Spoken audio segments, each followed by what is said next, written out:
Hello, cooking crazy ચેનલમાં તમારું સ્વાગત છે।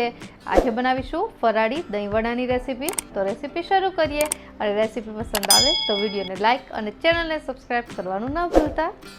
તો સૌપ્રથમ દહીં વડા માટેનું દહીં બનાવવા માટે એક ચાળણી અને એના ઉપર આવી રીતે કોટનનું કપડું રાખી અહીં 2 કપ જેટલું દહીં રાખવાનું છે।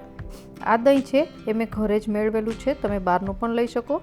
હવે આપણે વધારાનું પાણી નીતરી જાય એની માટે અડધી કલાક માટે એને છોડી દઈશું। જ્યાં સુધી પાણી નીતરે ત્યાં સુધીમાં એક તપેલી મીડિયમ ગેસની ફ્લેમ પર રાખી અને એમાં 2 કપ જેટલું પાણી ગરમ કરવા રાખી દઈશું। પાણી છે એ ગરમ થાય એટલે અડધો કપ જેટલો સામો ઉમેરીશું। હવે એક વખત મિક્સ કરી અને આ સામાને આપણે પકાવી લેવાનો છે। સામાની ક્વોન્ટિટી છે ડબલ જેવી થઈ જશે જ્યારે કૂક થશે ત્યારે।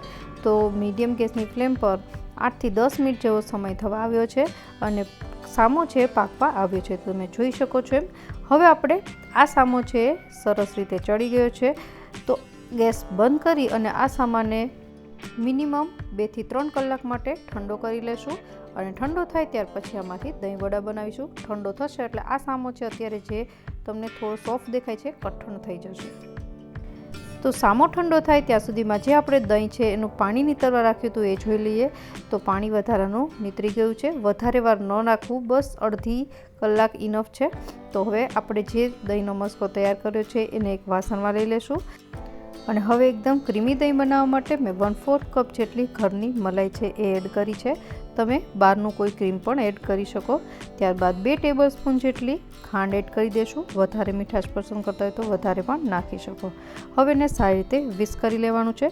જો તમારો દહીંનો મસ્કો વધારે કઠણ થઈ જાય તો તમે આમાં દહીં અથવા તો 2 થી 3 ચમચી જેટલું દૂધ પણ ઉમેરી શકો। દહીં હંમેશા મોળું લેવું, ખાટું દહીં અહીંયા ન વાપરવું।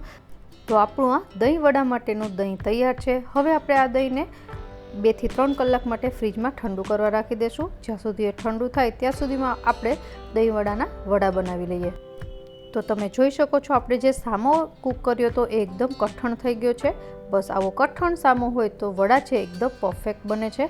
અહીં પાણીના પ્રપોર્શનનું ખાસ ધ્યાન રાખવાનું, જો થોડો પણ સામો છે ઢીલો હશે તો વડા સારા નહીં બને। તો મેં એક વાસણમાં આ સામો છે લઈ લીધો છે। હવે આપણે અડધા કપ સામાને કૂક કર્યો એટલે ડબલ ક્વોન્ટિટીમાં થઈ ગયો છે। એની સામે 2 મીડિયમ સાઇઝના બાફેલા બટેટા લીધા છે। અહીં બટેટા છે એને મેં બાફીને ઠંડા કરીને ત્યારબાદ લીધા છે અને આ બટેટાને પણ એકદમ અધકચરા બાફવાના છે।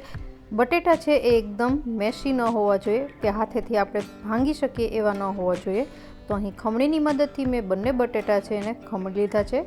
હવે આપણે આમાં મસાલો કરીએ તો 1 ટીસ્પૂન જેટલી આદુ મરચાંની પેસ્ટ અને 1 ટીસ્પૂન જેટલું સિંધાનું નમક, આ બંને વસ્તુ નાખી અને આપણે જેમ લોટ બાંધતા હોય રીતે આનો લોટ બાંધી લેવાનો છે। અને આ વસ્તુ છે એ ત્યારે જ શક્ય છે જ્યારે તમે બટેટા પણ અધકચરા બાફ્યા હશે અને તમારો સામો પણ એકદમ કઠણ હશે, તો જ તમારો આ જે વડા માટેનો લોટ છે સરસ રીતે બંધાશે। તો આ લોટ છે બંધાઈને તૈયાર થઈ ગયો છે। હવે આપણે આમાંથી વડા છે તૈયાર કરી લેશું। તો અહીં મીડિયમ સાઇઝના મેં હાથ તેલવાળો કરી અને વડા છે ગોળ ગોળ બનાવી લીધા છે। આવી જ રીતે બીજા બધા વડા પણ બનાવી લઈશું। તો અહીં બધા જ વડા તૈયાર કરી લીધા છે। હવે આપણે આ વડાને ફ્રાય કરવાના છે। તો અહીં મેં હાઈ ગેસની ફ્લેમ પર તેલ ગરમ કરી લીધું છે અને તેલ છે એમાંથી ધુવાડા નીકળે ત્યારબાદ જ આ વડા છે તળવાના છે। તો અહીં તેલ એકદમ હાઈ ફ્લેમ પર ગરમ કર્યા બાદ મેં એક બેચમાં 5 વડા છે રાખી દીધા છે અને તેલમાં નાખ્યા બાદ તરત જ એને પલટાવવાના નથી, થોડી વાર માટે એને સેટ થવા દેવાના અને ત્યારબાદ એને પલટાવી લેશું। અને ખાસ યાદ રાખવાનું છે હાઈ ગેસની ફ્લેમ છે એના ઉપર જ આ વડા તળવાના છે। તો 1 થી 2 મિનિટ જેવો સમય થઈ ગયો છે, આપણે એક વખત વડાને પલટાવી લેશું અને તમે જોઈ શકો છો વડા એકબીજા સાથે ચીપકી ગયા છે, પણ જ્યારે ટોટલી ફ્રાય થઈ અને ઠંડા થશે એટલે ઓટોમેટિકલી અલગ થઈ જશે। તો લગભગ 3 થી 4 મિનિટ જેવો સમય છે એ એક બેચને તળાતા લાગ્યો છે। હવે આપણે આ વડા છે એની પહેલી બેચ છે એને કાઢી લેશું અને આવી જ સેમ પ્રોસેસથી બીજા બધા વડા પણ તળી લેશું। તો અહીં વડા બનાવતી વખતે એક જ વસ્તુનું ખાસ ધ્યાન રાખવાનું હોય છે, બટેટા અધકચરા બાફવાના, સામો કઠણ બાફવાનો અને ગેસની ફ્લેમ છે હાઈ રાખીને તળી લેવાના। તો બધા જ વડા તૈયાર થઈ ગયા છે। તો હવે આપણે એક પ્લેટમાં મેં 5 વડા લઈ લીધા છે અને જે આપણે એકદમ ક્રીમી દહીં તૈયાર કર્યું હતું એ પણ ઠંડુ થઈ ગયું છે। તો એને આપણે ઉપરથી આવી રીતે પોર કરી દઈશું અને વડા એકદમ ઠંડા થાય પછી જ સર્વ કરવા, કારણ કે દહીં વડા હંમેશા ઠંડા જ સર્વ થતા હોય છે। હવે આપણે દહીં નાખ્યા બાદ ઉપરથી શેકેલું જીરું, લાલ મરચું અને તમે જો ઈચ્છો તો સંચળ પણ નાખી શકાય, પણ ઘણા લોકો ફરાળમાં સંચળ નથી ખાતા હોતા એટલે મેં યુઝ નથી કર્યું.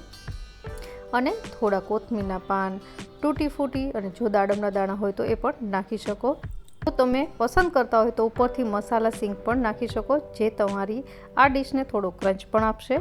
તો આશા રાખું કે આ ફરાળી દહીં વડાની રેસીપી તમને જરૂરથી પસંદ આવી હશે. એક વખત આ રેસીપી ઘરે જરૂરથી ટ્રાય કરજો અને કમેન્ટ બોક્સમાં તમારો અભિપ્રાય જણાવજો કે આ રેસીપી કેવી લાગી. ચલો મળીએ નવી રેસીપી સાથે, ત્યાં સુધી બાય.